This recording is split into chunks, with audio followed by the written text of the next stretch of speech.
Shabbat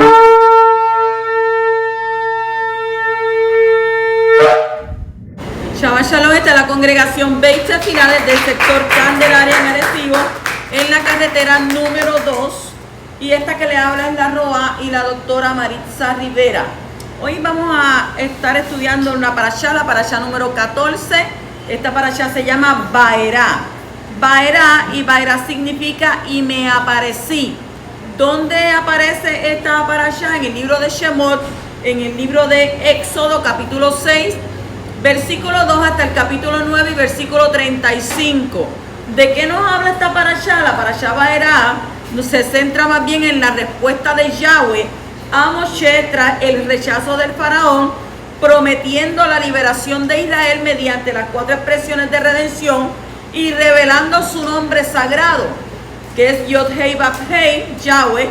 Y Moshe y Aarón entonces enfrentan al faraón, quien endurece su corazón a pesar de las 10 plagas que asolan Egipto, y desde la sangre y rana hasta la devastadora granizo y fuego, demostrando el poder de Elohim. Aunque el faraón continuamente se retracta y vuelve a endurecerse, culminando con la plaga de granizo y la declaración de culpa del faraón, aunque su corazón sigue endurecido. Y todos sabemos que él sigue el corazón endurecido, pero es para Yahweh mostrar que su poder. Entramos entonces de lleno a la parashá en el capítulo 6, versículo 3, donde dice: me le aparecía a Abraham, a Yitzhak y a Jacob como el Shaddai. No me di a conocer a ellos en mi nombre Yahweh, Yod-Hei Vav-Hei.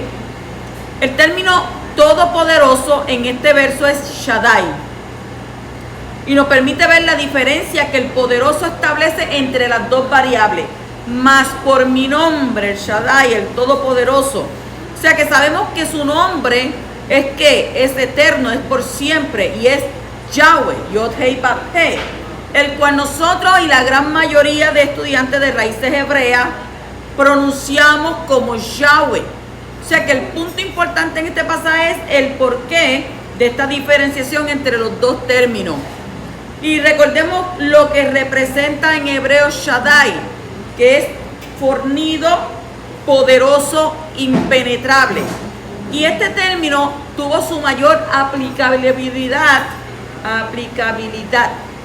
en la época de los patriarcas, donde tenía la acepción de el Elohim de los padres o de nuestros padres. O sea que él era el todo suficiente. Y es lo que más se acerca a la realidad del significado espiritual. Y esto da una clara explicación de aquel que es todo suficiente. ¿Para qué?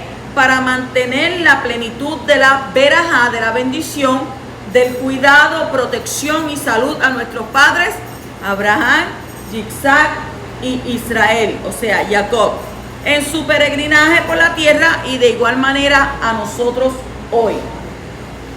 Pasamos al versículo 6 al 8, dice: dile por lo tanto al pueblo de israelita, yo soy Yahweh, yo los libraré de las labores de los misritas y los libertaré de su servidumbre. Los redimiré con brazo extendido y mediante grandes juicios, y los tomaré para que sean mi pueblo, y yo seré su Elohim, y ustedes sabrán que yo, Yahweh, soy su Elohim, que los libró de las labores de los misritas. Los llevaré a la tierra que juré darles a Abraham, Isaac y Jacob, y se la daré a ustedes por posesión, yo, Yahweh. Era importante que el pueblo supiera que fue Yahweh el que los libró. Y esto garantizaba 4 cosas específicas. Número 1, que vieran la misericordia de Abba sobre ellos, mostrada en el hecho de que los libraría de la servidumbre y de la esclavitud. O sea, tiene una connotación de ¿qué? De libertad. Número 2, que reconocieran que solamente Yahweh había sido el protagonista, y esto mostraba que no había sido por capacidad de Moshe y por la debilidad de Faraón, sino porque por la mano poderosa de Yahweh.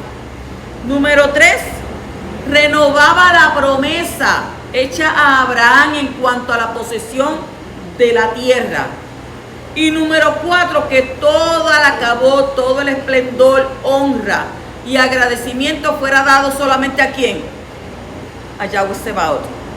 O sea, en otras palabras, garantizaba que no se le diera alabanza a ninguna criatura, por grande que fuera, y en este momento verían como grande al faraón.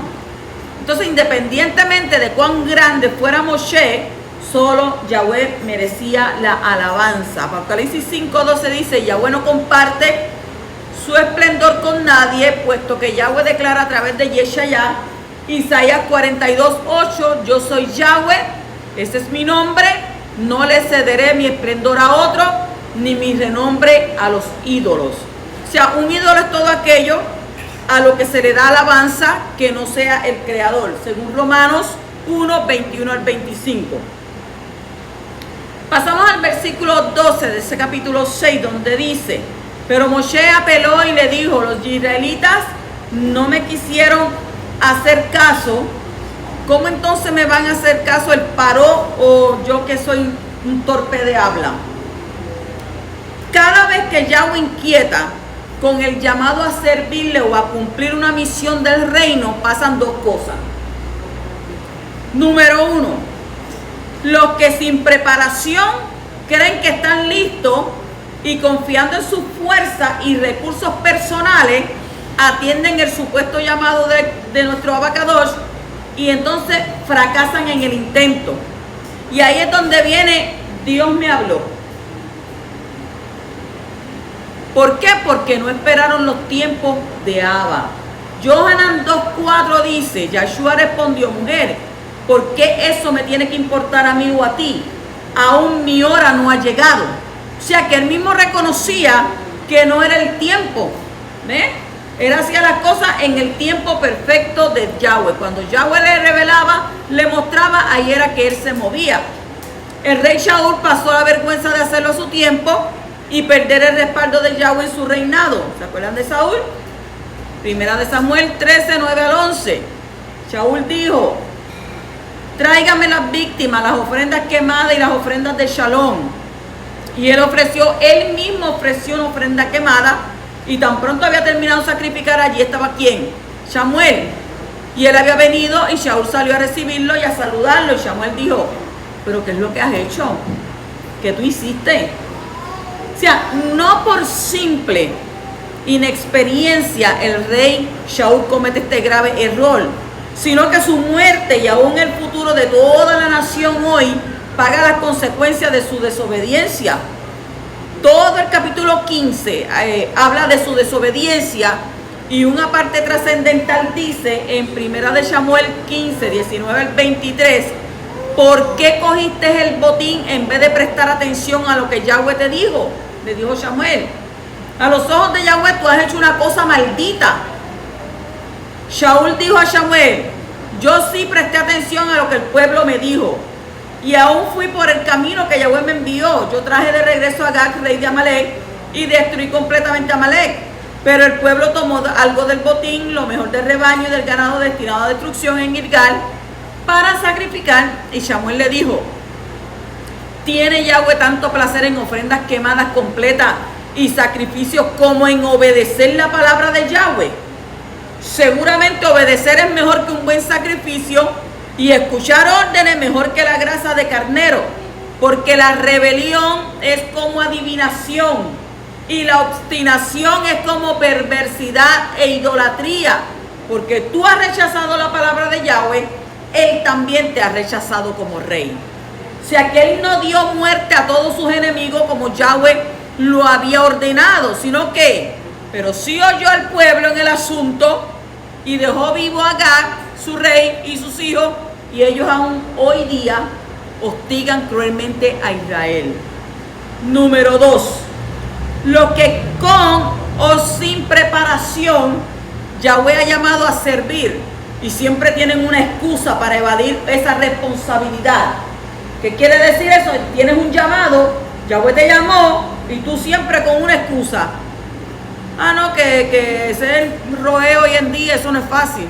No, que yo no quiero ser esto. No, que aquello, que lo otro. Tienen que excusas evadiendo responsabilidad. Entonces vemos ya aquí a Moshe listo, de su proceso en el desierto de Madián por tantos años, y la excusa: soy tardo para hablar, no me van a escuchar, y si me preguntan, y si bla bla bla bla bla bla, excusa. Entonces, si no estás preparado, tranquilo, porque Él está contigo si crees que te falta algo, y tranquilo porque Él lo tiene todo. Si no te crees suficiente, tranquilo, Él sigue siendo el Shaddai, el todo suficiente en nuestras vidas. Y como si fuera poco, Moshe recibe a plenitud la esencia de su nombre. Y para cualquier circunstancia y en medio de cualquier adversidad, Él es quien es. O sea, Yahweh es el poderoso, y Él te va a ¿qué? Él te va a ayudar. Entonces, el nombre de Moshe, de acuerdo, ¿verdad?, al diccionario Strong, quiere decir sacar de agua, rescatado, legislador. O sea, ¿será que esto influyó para ser sacador de excusas? Porque ¿cuántas excusas no puso él? Pues en vez de sacador de agua, es sacador de excusas. Entonces Moshe no fue la excepción, ¿verdad? Antepuso su poca facilidad de palabra y su escaso poder en la oratoria. Pero eso es precisamente lo que Yahweh busca.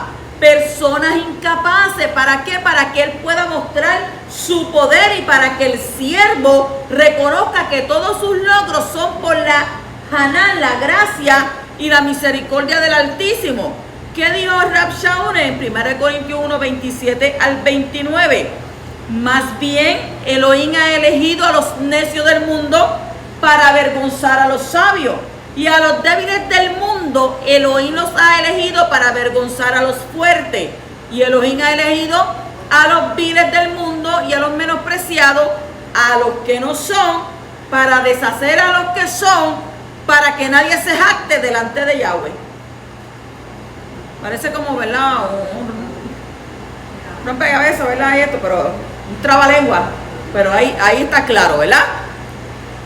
De lo más vil y lo más despreciado, escoge Yahweh para humillar al que se ensalza, para resumirlo más claro.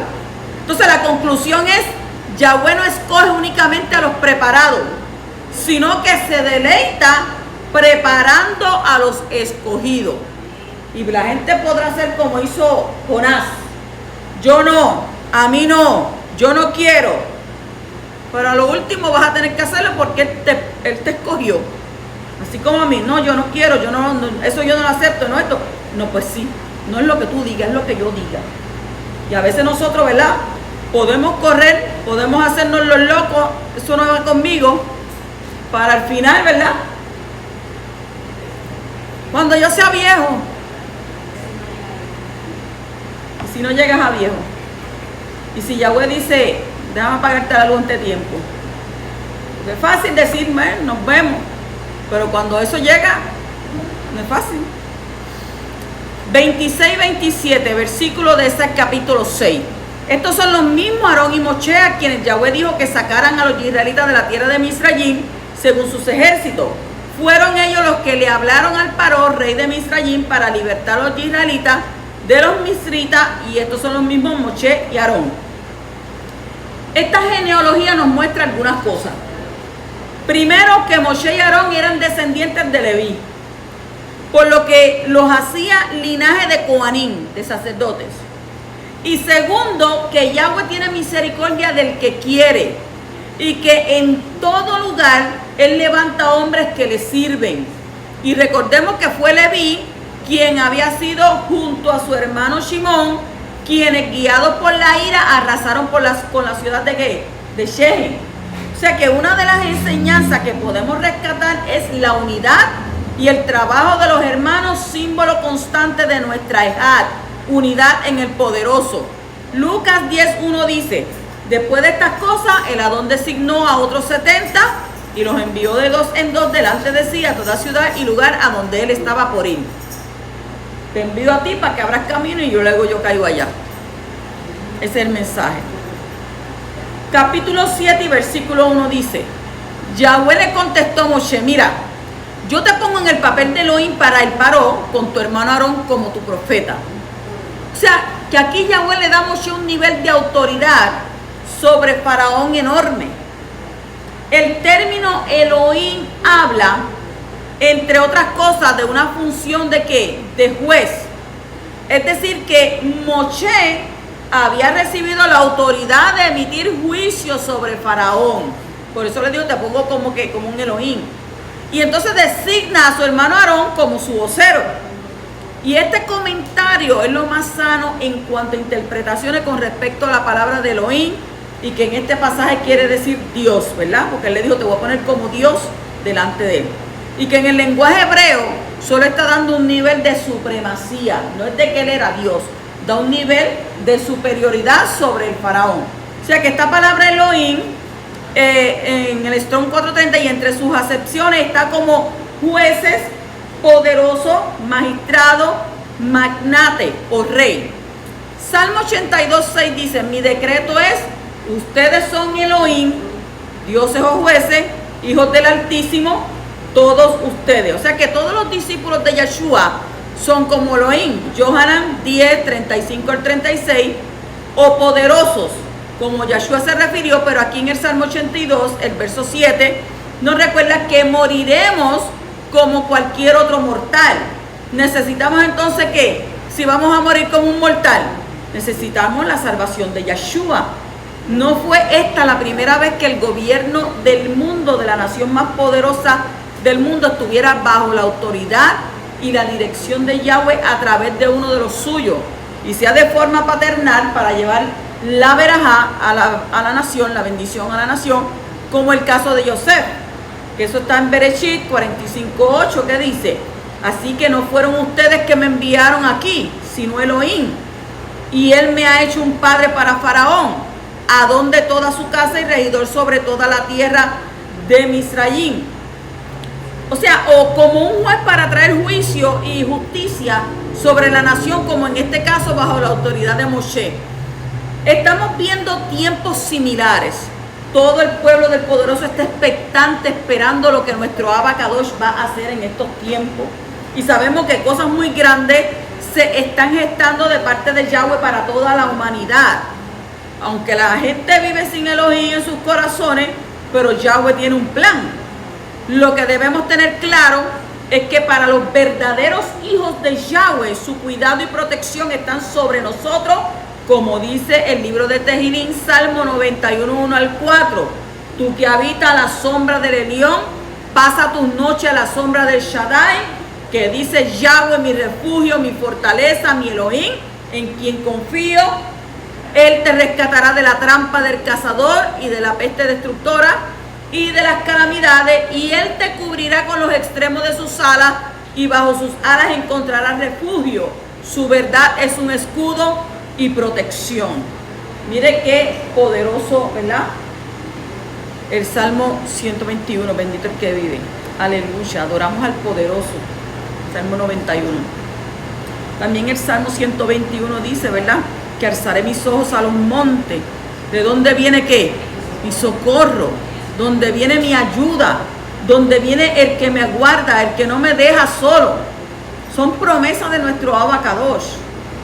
Ok, pasamos al capítulo 7 y versículo 3, donde dice, pero yo endureceré el corazón del faraón, para multiplicar mis señales y maravillas en la tierra de Misraim, de Egipto.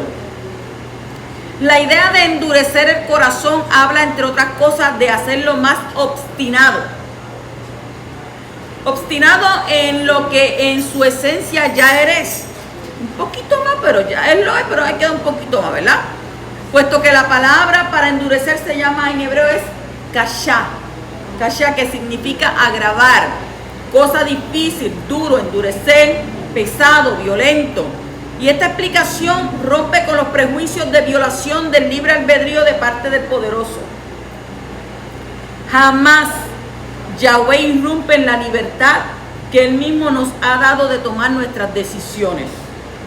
Sin embargo, podemos ver cómo incrementa tanto para bien como para mal. O sea que las intenciones ya establecidas en nosotros, y si un corazón no es puro y limpio, Él ayudará a que cada día el mezquino sea más perverso y el bondadoso llega a mayores niveles de perfección y cadushá, de santidad. Y su recompensa dice que no se hará esperar. Dice en Gálatas capítulo 6, versículo 7, no se engañen a ustedes mismos. Nadie se burla de Yahweh. Una persona cosecha lo que siembra. Y en Proverbios 26, 2 también dice, la maldición no vendrá sobre alguien sin causa. Cuando la gente dice, ay, yo estoy pasando por esto, estoy pasando aquello, ¿qué es esto? Analízate. ¿Qué cosas tienes que cambiar? El versículo 10 dice, así Moshe y Aarón se presentaron ante el Paró e hicieron tal como Yahweh les había mandado. Aarón arrojó su vara en presencia del Paró y de sus cortesanos y se convirtió en una serpiente. Y es interesante resaltar el hecho de la serpiente y de la vara que se convierte en serpiente. Lo vemos en Éxodo 4, 2 al 3. En tierra Kadosh y frente a la Shejina de Yahweh y también frente a Faraón. O sea que todos hemos aprendido a tener una pésima connotación de la serpiente en el relato escritural o relato bíblico. Sin embargo, hoy toda Yahweh, gracias al conocimiento de la Torah, lo profético y el gran valor de las interpretaciones que realzan la misma Torah y sus propósitos, a nivel sot, a nivel secreto, apreciamos por gematría que serpiente es la palabra, ¿verdad? En hebreo, nahash, con un valor numérico de 358, así como la palabra Mashiach. Entonces esto nos deja la mente abierta a otras interpretaciones al ver que el instrumento de autoridad de Aarón, su vara, se convierte en ¿qué?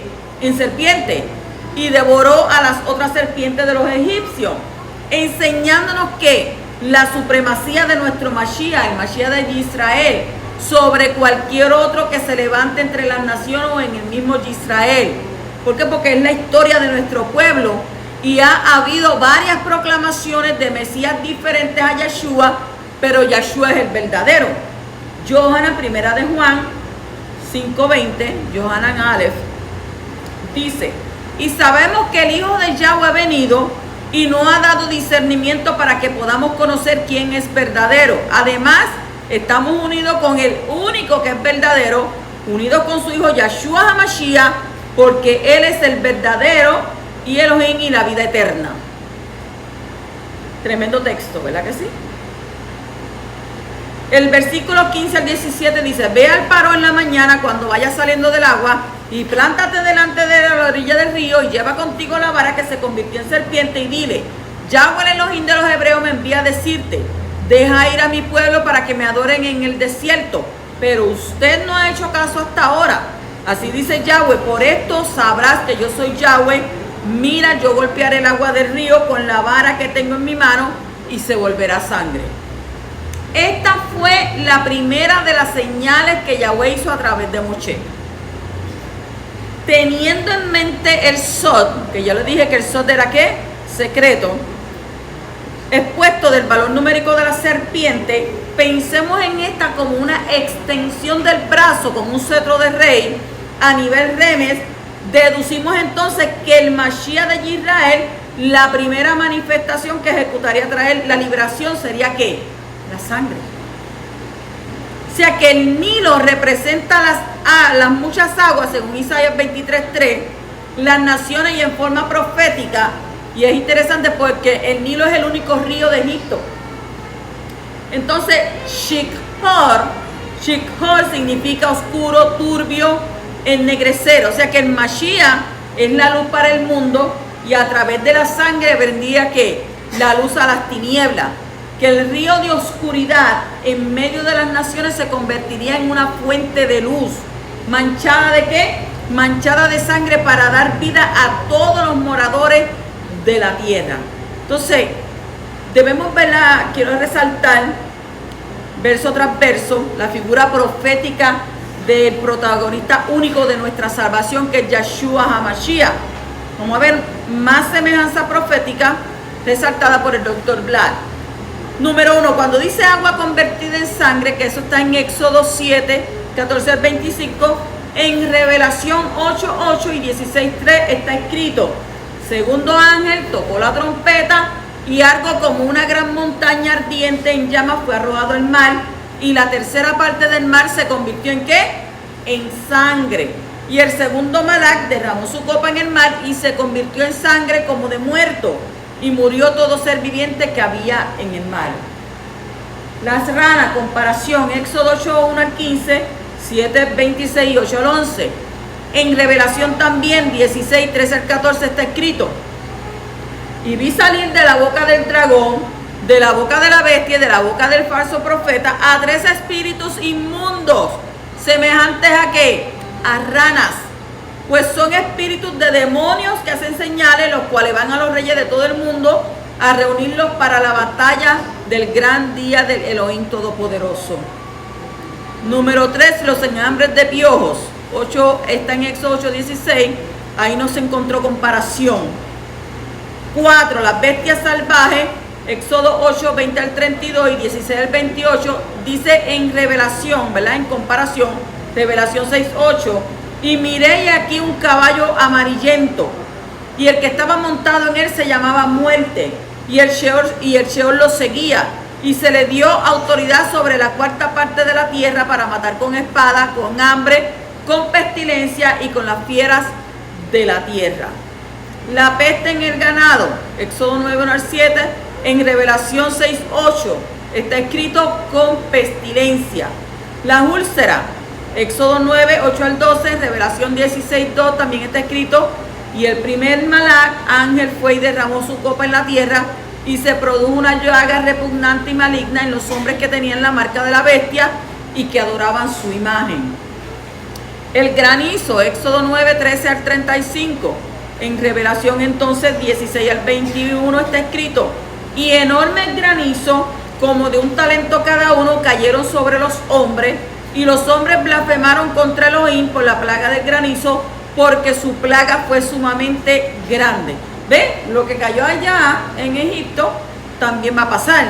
Las langostas, Éxodo 10, 1 al 20, pues también lo vemos en Revelación 9, 1 al 11, donde dice: el quinto Malak, y esto hay que recordarlo, tenemos que leerlo porque tenemos que recordarlo, tocó la trompeta y vi una estrella que había caído del Shamayim a la tierra, y se le dio la llave del pozo del abismo, y cuando abrió el pozo del abismo subió humo del pozo como el humo de un gran horno, y el sol y el aire se oscurecieron por el humo del pozo, y del humo salieron langostas sobre la tierra, y se les dio poder como tienen poder los escorpiones de la tierra. Se les dijo que no dañaran la hierba de la tierra, ni ninguna cosa verde, ni ningún árbol, sino solamente ¿a quién? A los hombres que no tenían el sello de Elohim en la frente. Y no se les permitió matar a nadie, sino que atormentarlos por 5 meses. Y su tormento era como el tormento de un escorpión cuando pica al hombre. Y en aquellos días los hombres buscarán la muerte y no la hallarán, y ansiarán morir, y la muerte huirá de ellos. Imagínense qué terrible va a ser, que hasta la muerte va a huir de ellos. Y el aspecto de las langostas era semejante al de caballos dispuestos para la batalla, y sobre sus cabezas tenían como coronas que parecían de oro, y sus caras eran como rostros humanos. Tenían cabellos como cabellos de mujer, y sus dientes eran como de leones. Y también tenían corazas como corazas de hierro, y el ruido de sus alas era como el estruendo de carro, de muchos caballos que se lanzan a la batalla.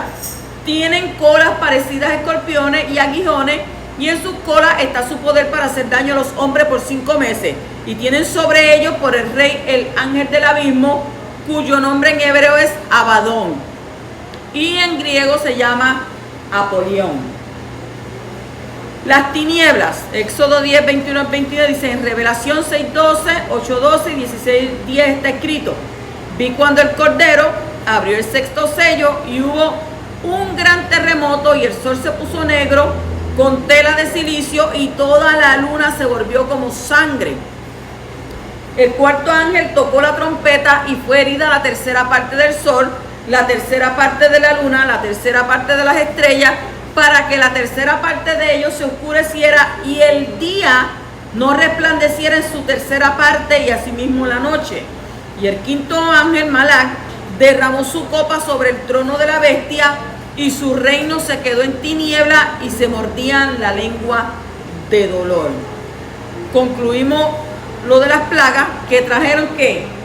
Muerte, Y la muerte trajo ¿qué? Liberación, y la liberación el cumplimiento de las promesas, según Isaías 53, 3 al 5, que dice: despreciado y desechado entre los hombres, varón de dolores, experimentado en quebranto, escondimos de él el rostro, fue menospreciado y lo tuvimos por nada. Él mismo cargó con nuestras enfermedades y llevó nuestros dolores, y nosotros lo consideramos como herido, azotado y humillado por Elohim, pero él fue traspasado por nuestras transgresiones, molido por nuestros pecados, y el precio de nuestra shalom cayó sobre él, y por sus heridas fuimos nosotros ¿qué? Sanados. O sea que este varón de dolores murió para darnos la libertad y libres de la transgresión, de la oportunidad de una nueva vida, retornando a las promesas de Israel, el reino y la tierra prometida en la eternidad. Porque no podemos dejar pasar, ¿verdad? Todo el mundo vive en este plano terrenal y se olvidan que la escritura dice: peregrinos y extranjeros somos en esta tierra. Tú estás aquí por breve tiempo, porque dice que la escritura dice que tu vida es como la neblina. Tú la ves por la mañana, pero ya por la tarde no está. Y hoy puede alguna persona estar hablando contigo en este momento y a las 2 horas ya se partió, ya se fue, arrancó de este mundo. Por tanto, tenemos la oportunidad ahora, como dice la escritura, porque Él pagó nuestros pecados, nuestras transgresiones. Y la gente se ha olvidado de Mashiach. Se ha olvidado que el Mashiach viene por segunda vez. Y eso está escrito, y eso no lo despinta a nadie. Y solamente el poderoso, el que está sentado en el trono, sabe cuándo Él va a enviar a su Hijo. Pero todavía falta para que Él llegue. ¿Falta qué? La tribulación de aquellos días, como dice la Torah. El capítulo 8, versículo 22. Pero en ese día pondré aparte la región de Goshen, donde habita mi pueblo, de modo que no habrá allí ningún enjambre de insecto, para que sepas que yo, Yahweh, estoy en medio de la tierra. Las plagas en Egipto fueron una muestra del poder del poderoso, tanto para los egipcios como los israelitas. Esto era un ejemplo para ambos. Pero más aún era la protección y cuidado del que gozaban los israelitas. O sea, todo Egipto sufría ¿de qué? De plaga. Mientras que en Goshen todo era ¿qué? Tranquilidad y seguridad. Mientras los egipcios no tenían luz, allá en Goshen había ¿qué? Luz. Entonces esto mostraba el poder y el control que Yahweh tenía, no solamente sobre las plagas, sino también del lugar donde Él las enviaba. Tú te vas a este lado, pero aquí no va a haber, porque se supone que hubiera en todos lados. Pero como Yahweh tenía el control, estaba solamente en un lugar. Entonces esto nos debe de llenar de tranquilidad y saber que Él a los suyos los va a guardar de las plagas. Y si le amas, si tú confías en Él, ¿verdad? Guardando ¿qué? Sus mandamientos, porque Él siempre nos da palabra para todos. Salmo 91, 1 al 14. Tú que habitas a la sombra del Elión, pasas tu noche a la sombra del Shaddai, que dice a Yahweh, mi refugio, mi fortaleza, mi Elohim en quien confío. ¿Qué dice Él? Él te rescatará de la trampa del cazador, de la pestilencia, de las calamidades. Él te cubrirá con los extremos de sus alas, y bajo sus alas encontrarás ¿qué? Refugio, porque dice que su verdad es un escudo y protección, y no temerá los terrores de la noche, ni saeta que vuele de día, ni pestilencia que ande en la oscuridad, ni calamidad que inflija destrucción al mediodía.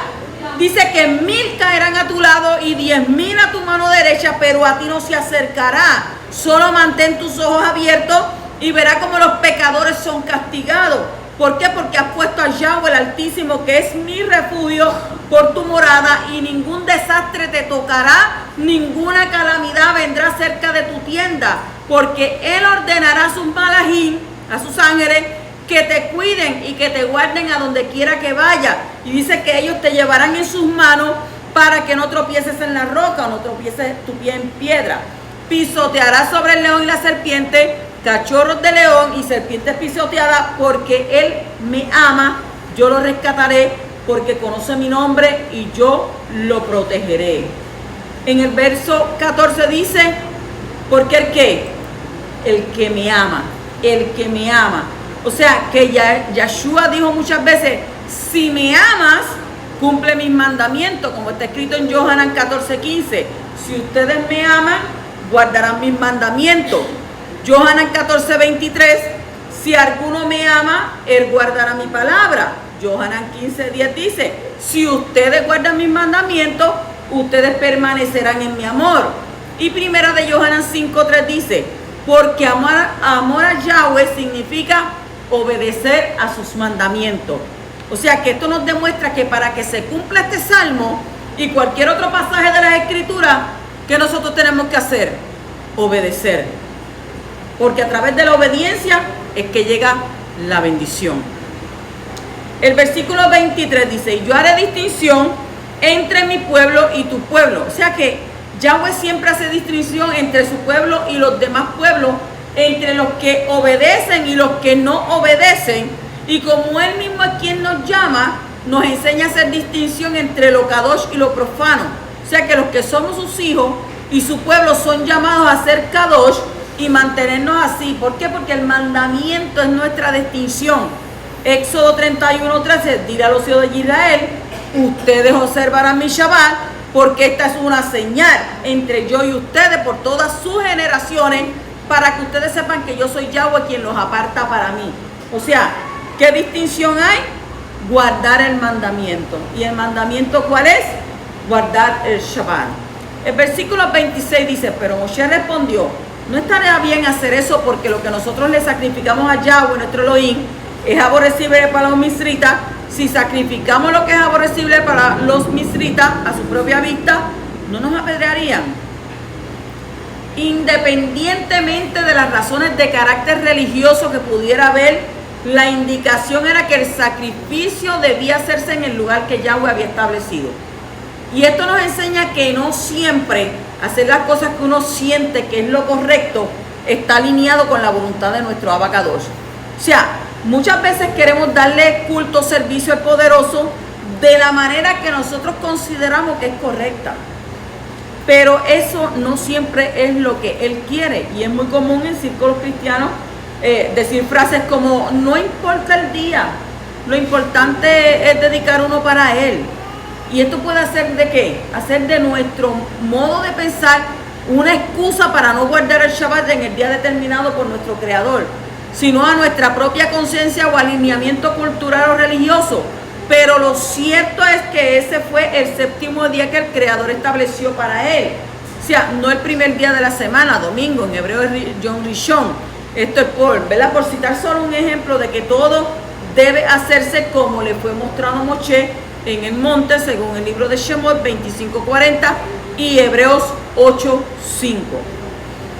Pasamos al capítulo 9, versículo 4, dice, pero Yahweh hará una distinción entre los animales de Israel y los animales de los misritas, de manera que no morirá nada de lo que le pertenece a los israelitas. Aquí vemos un nuevo juicio dirigido única y exclusivamente ¿para quién? Para Egipto.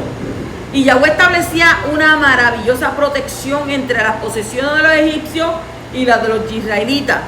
Él prometía que nada de las pertenencias de Israel sufrirían pérdidas. ¿Por qué? Porque ¿contra quién era el juicio? Contra Egipto, contra el faraón. Y entonces esto concuerda con lo que compartimos anteriormente del Salmo 91. El versículo 15 al 16 de ese capítulo 9 dice, porque si yo hubiera extendido mi mano, te hubiera herido a ti y a tu pueblo con pestilencia, ya habría sido cortado de la tierra. Pero en verdad por esta razón te he permitido permanecer, para mostrarte mi poder y para proclamar mi nombre por toda la tierra. Es posible que Faraón hubiese pensado que Yahweh solo podía atacar lo externo, pero que no tenía autoridad sobre su vida y la de su gente.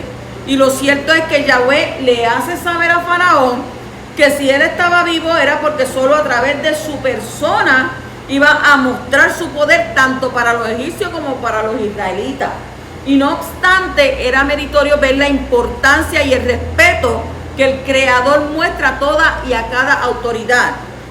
O sea, las autoridades son puestas y removidas por la soberanía de Yahweh. Y esto no desestima el justo juicio que Él hace para quitarle su respaldo. La gente dice, no, este se montó de gobernador y yo no quería ese y yo quería este. Ese está ahí por la voluntad de Yahweh. No, que yo quería este presidente y no me gustó este presidente. Ese está ahí porque Yahweh lo permitió, porque ese es el que Yahweh quiere. Nadie se trepa a ningún lugar si no es permitido por el poderoso. Entonces, si vemos Daniel capítulo 2, versículo 21, dice, Él trae los cambios de las estaciones y los tiempos. Él instala y depone reyes. Entonces, ¿por qué estamos peleando? Porque me pusieron una mujer. Si la escritura lo dice bien claro ahí. Él instala y depone reyes. Él da sabiduría al sabio y prudencia a aquellos con entendimiento. El ser humano nunca está satisfecho con nada. Y eso nosotros lo vimos a través, ¿verdad? Y lo vamos a volver a repetir a través de cuando ellos verdaderamente salieron al desierto, que ellos entonces estaban anhelando. Miren, quieren salir de ahí, están pasando, están sufriendo, están siendo afligidos, están siendo castigados y quieren salir de ahí, pero entonces cuando salen a la libertad, quieren volver otra vez. ¿Usted sabe lo que quiere decir eso? Que el ser humano se acostumbra a su hábitat. Usted lo remueve de su hábitat y se vuelve un 8. Es como la gelatina. Usted hace la gelatina y la pone en un molde. Y usted saca la gelatina de ese molde y si no está fuerte, ¿qué hace? Se barata. Y así mismo es el ser humano en sus pensamientos, en su comportamiento, ¿verdad? Pero el poderoso es el que ¿qué? El que trae, dice la Torá, los cambios y los tiempos. El versículo 28 dice, intercede con Yahweh para que terminen los truenos terribles y el granizo, los dejaré ir, no tienen que quedarse por más tiempo. Ya él estaba ahí, tú sabes, ya estaba bajando la intensidad. O sea que una vez más Faraón fue derrotado por el poder del Creador. Y Faraón le pide una vez más a Moshe que interceda por él.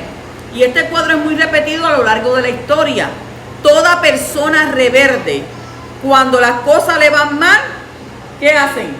Claman a Yahweh. Y es entonces cuando Yahweh le quita su aflicción. Pero como no fue genuino su arrepentimiento, le vuelve otra vez ¿qué? Lo vuelve otra vez a sus caminos de pecado. Porque no se arrepintió. Ay, sí, quítame esto. Ay, sí, sáname. Ay, yo te voy a buscar. ¿Y dónde está? Brilla por su ausencia. Entonces, esto demuestra que no todo el que llora por sus pecados está verdaderamente ¿qué? Arrepentido. Solo cuando una persona hace tikkun, que hace corrección, es cuando hay un genuino arrepentimiento, hace teshuvá. Y tristemente las escrituras nos advierten en segunda de Pedro, segunda de Kefas 2:22, lo que les ha pasado a ellos está en conformidad con el proverbio verídico. El perro regresa a su propio vómito.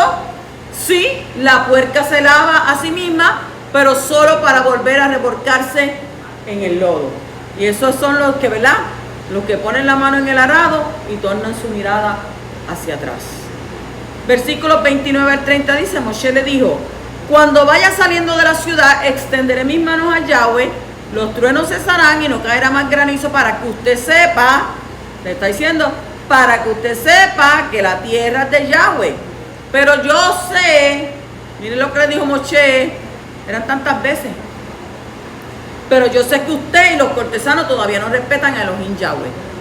Moshe tenía lo que un hombre de Torah tiene, discernimiento. O sea que él intercedería por Faraón y sabía que Yahweh le respondería positivamente a su plegaria. Pero también sabía que no había un genuino arrepentimiento en Faraón. O sea que conocía que lo que Faraón decía, lo hacía, pero para salir de ¿qué? Del problema.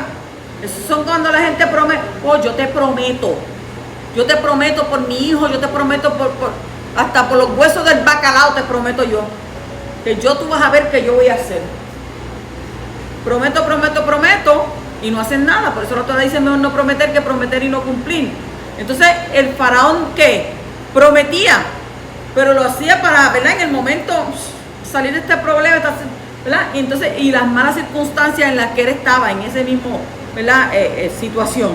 Entonces, no juguemos con Yahweh, porque él no puede ser burlado. Está escrito en Gálatas capítulo 6, versículo 7. La escritura dice que Yahweh no es hijo de hombre para que mienta, ni hijo de hombre para que se arrepienta, y jamás podrá ser burlado. Y dice la palabra más, no está bien la palabra en tu boca cuando ya Él la sabe. Shabbat shalom.